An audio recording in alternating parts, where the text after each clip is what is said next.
భక్తులారా, మన భారతీయ సంస్కృతిలో శ్రీరాముడు అనే పేరు వినగానే మన హృదయం ప్రశాంతమవుతుంది. ఆయన కేవలం ఒక దేవుడు కాదు, ఒక ఆదర్శమూర్తి, ధర్మానికి ప్రతీక, సత్యానికి నిలువెత్తు రూపం, ప్రేమకు, త్యాగానికి, క్షమకు సాక్షాత్ రూపం. అదే శ్రీరాముడు. ఆయన జీవితం కేవలం ఒక పురాణ కథ కాదు, అది మనిషి ఎలా జీవించాలో చూపే ఒక జీవన పాఠశాల. రాజుగా న్యాయపరుడు, కుమారుడిగా విధేయుడు, భర్తగా ప్రేమపూర్వకుడు, సోదరుడుగా స్నేహపూర్వకుడు, మానవుడిగా ధర్మవంతుడు. ప్రతి పాత్రలోనూ ఆయన ఒక మార్గదర్శి. శ్రీరాముని జీవితం మనకు చెప్పే సందేశం చాలా సింపుల్. ధర్మాన్ని పాటించు, సత్యాన్ని నిలబెట్టు, ప్రేమను పంచు, వినయంతో జీవించు. ఇప్పటికీ ప్రతి మనసులో ఆయన పేరు ఎందుకు ప్రతిధ్వనిస్తుందంటే అది ఆయన జీవితంలోని ఆ విలువల వల్లే. రామాయణం అంటే కేవలం యుద్ధం కథ కాదు, అది మన అంతరాత్మలోని చీకటిని తొలగించి ధర్మం వెలుగును నింపే ఒక మార్గదర్శి గ్రంథం. ఈరోజు మనం ఆ దివ్య రామాయణం నుండి, శ్రీరాముని జీవితం నుండి మనం నేర్చుకోవలసిన గొప్ప పాఠాలు ఏంటో తెలుసుకుందాం. ఆ పాఠాలను మన జీవితంలో అమలు చేస్తే మనము రామ మార్గంలో నడుస్తూ మన లోపల ఉన్న దివ్య రాముణ్ణి గుర్తించగలుగుతాం. శ్రీరాముని జీవితంలో అత్యంత గొప్ప పాఠం ధర్మం పట్ల ఆయన నిబద్ధత. ఒక రాజకుమారుడు అయిన శ్రీరాముడు తండ్రి ఇచ్చిన వాక్యాన్ని కాపాడడానికి రాజ్యాన్ని వదిలి అడవుల బాట పట్టాడు. ఒక్కసారి ఆలోచించండి.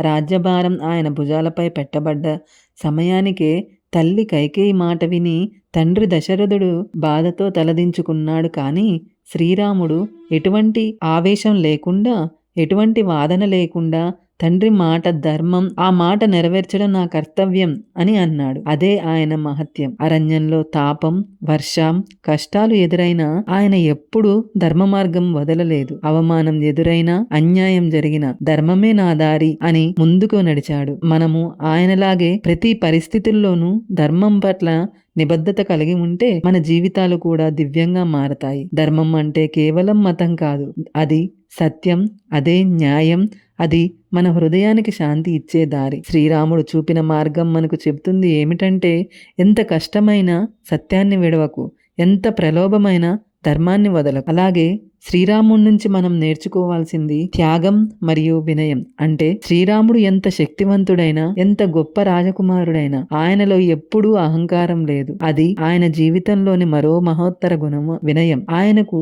సేవ చేసేవారు వానరులు, గువ్వలు, రాక్షసులు కూడా ఉన్నారు. కానీ ఆయన ఎప్పుడూ వారిని తక్కువగా చూడలేదు. ప్రతి ఒక్కరిని ప్రేమతో, గౌరవంతో సమానంగా చూశాడు. హనుమంతుడు భక్తిని చూసి ఆయన చెప్పిన మాటలు గుర్తొస్తున్నాయా? నన్ను నేను దేవుణ్ణి కాదు, నేను స్నేహితుడిగా ప్రేమిస్తున్నాను అని అన్నాడు. అదే ఆయన వినయం. శ్రీరాముడు త్యాగానికి ప్రతీక అయిన సుఖ సమృద్ధి జీవితం వదిలి అరణ్యంలో నడిచాడు. అది కేవలం తండ్రి వాక్యం కోసం కాదు, సత్యం నిలబెట్టడానికి, సమాజానికి ఒక ఆదర్శం చూపడానికి. ఆయన చూపించిన త్యాగం మనకు ఒక పాఠం. నిజమైన శక్తి అనేది అహంకారంలో కాదు, త్యాగంలో ఉంది. నిజమైన మహత్యం అనేది అధికారంలో కాదు, వినయంలో ఉంది. మన జీవితంలో కూడా మనకు ఉన్న జ్ఞానం, సంపద, స్థాయి అన్నీ తాత్కాలికం. కానీ మన వినయం, మన ప్రేమ, మన త్యాగం అన్నీ శాశ్వతం. అదే శ్రీరాముడు మనకు నేర్పిన పాఠం. శ్రీరాముడు జీవితంలో ఒక అద్భుతమైన సంబంధం ఉంది, అదే స్నేహం. శ్రీరాముడు మరియు హనుమంతుడు మధ్య ఉన్న బంధం అది కేవలం భక్తి మాత్రమే కాదు, అది అపారమైన విశ్వాసం యొక్క చిహ్నం. హనుమంతుడు శ్రీరాముణ్ణి ఒక్క క్షణం కూడా మర్చిపోలేడు. రాముని సేవ చేయకపోతే నాకు విశ్రాంతి లేదు అని అన్నాడు హనుమంతుడు. అలాగే శ్రీరాముడు కూడా హనుమంతుని నమ్మకాన్ని, ఆయన భక్తిని తన హృదయంలో నిలబెట్టుకున్నాడు. సీతామాతను కనుక్కున్నప్పుడు ఆయన చెప్పిన మాట గుర్తుందా? హనుమంత, నీతో నేను ఉన్నంత వరకు నాకు ఎలాంటి దుఃఖం ఉండదు అని అన్నాడు. అది మనకు చెప్పేది ఏమిటంటే, నిజమైన స్నేహం అనేది కేవలం కలిసి నవ్వుకోవడం కోసం కాదు. సంకటంలో, బాధలో మనతో ఉండేవారు వారే నిజమైన స్నేహితులు అవుతారు అని అర్థం. స్నేహం అంటే విశ్వాసం. మన మాట మీద, మన మనసు మీద విశ్వాసం కలిగిన వ్యక్తి అని అర్థం. అతడే మన జీవితంలో హనుమంతుడు అవుతాడు. మనము అలాగే ఉండాలి. మన స్నేహితుల పట్ల నిబద్ధతతో, ప్రేమతో, నిస్వార్థంగా ఉండాలి. శ్రీరాముడు మరియు హనుమంతుడు మనకు చూపిన ఆ ప్రేమ బంధం, మనసు నుంచి మనసు కలిసే ఆ దివ్య స్నేహం. జై హనుమాన్, జై శ్రీరామ్. అలాగే శ్రీరాముడు మనకు నేర్పిన మరో గొప్ప పాఠం సత్యం మరియు మనసు నియంత్రణ. ఆయన మాట ఎప్పుడూ అసత్యం కాలేదు. రామబాణం అనే మాట ఊరికే రాలేదు. దాంట్లోనే ఆయన సత్యనిష్ట ప్రతిఫలిస్తుంది. ఆయన మాట ఒక్కసారి బయలుదేరితే అది తప్పదు, అది మారదు. శ్రీరాముడు ఎప్పుడూ తన మనసును, భావోద్వేగాలను నియంత్రించేవాడు. విపత్తులు ఎదురైనా, అన్యాయం కలిగినా ఆయన ఆగ్రహాన్ని కంట్రోల్ చేసేవాడు. సమతుల్యంగా ఆలోచించేవాడు. భార్య సీతను రాక్షసుడు రావణుడు అపహరించినప్పుడు కూడా ఆయన కోపాన్ని లోను కాకుండా ధర్మపరంగా యుద్ధం చేశాడు. అది ఆయన మహత్యం అంటే. మన జీవితంలో కూడా అదే పాఠం వర్తిస్తుంది. సత్యం అనేది మన హృదయానికే అర్థం. మనసు నియంత్రణ అనేది మన ఆత్మకు శాంతి. కోపం, ద్వేషం, అహంకారం ఇవన్నీ మనలో చీకట్లు. అందుకే సత్యం, సహనం,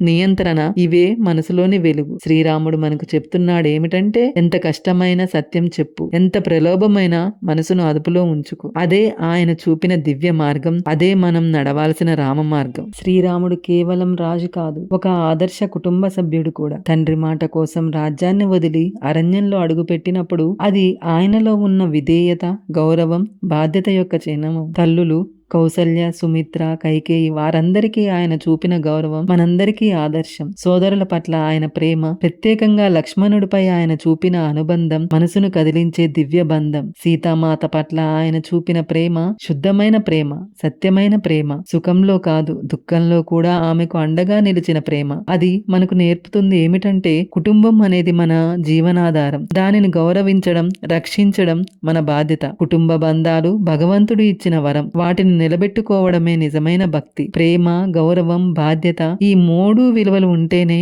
కుటుంబం బలంగా నిలుస్తుంది. శ్రీరాముడు మనకు ఈ విలువలతో జీవించమని నేర్పాడు. జై శ్రీరామ్. శ్రీరాముడు కేవలం దేవుడు కాదు, మన జీవితానికి ఒక స్ఫూర్తి, ఒక మార్గదర్శి. ఆయన మనకు నేర్పిన పాఠాలు ధర్మం పట్ల నిబద్ధత, త్యాగం మరియు వినయం, స్నేహం మరియు విశ్వాసం, సత్యం మరియు నియంత్రణ, కుటుంబ ప్రేమ మరియు బాధ్యత. ఇవి కేవలం కథలు కాదు, మన జీవితాన్ని వెలుగులోకి నింపే జీవన సూత్రాలు.